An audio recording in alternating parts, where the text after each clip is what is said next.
Hari ini kita akan melakukan persiapan terhadap pelaksanaan PON itu. Sebenarnya kita ini adalah tim pendukung, tapi dampak dari PON ini kalau berhasil dan sukses, tentu kita semua yang akan menerima manfaatnya. Jadi kita berharap bahwa seluruh lintasan yang akan dilalui itu bersih dan aman, dan kemudian ini tentu akan diliput oleh media nasional dan berbagai media lainnya.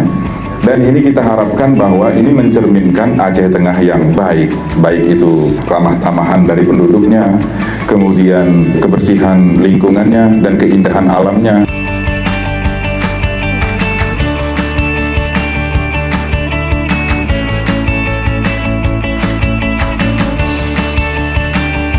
Ini adalah replika medali yang diberikan dari Ibu Ketua Pordasi.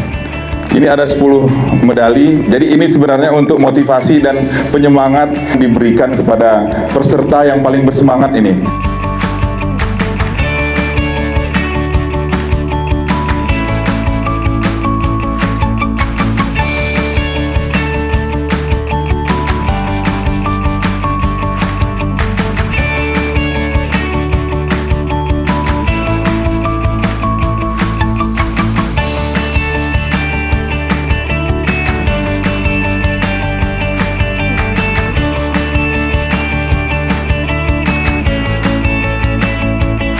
Dinas Lingkungan Hidup Kabupaten Aceh Tengah. Selamat hari.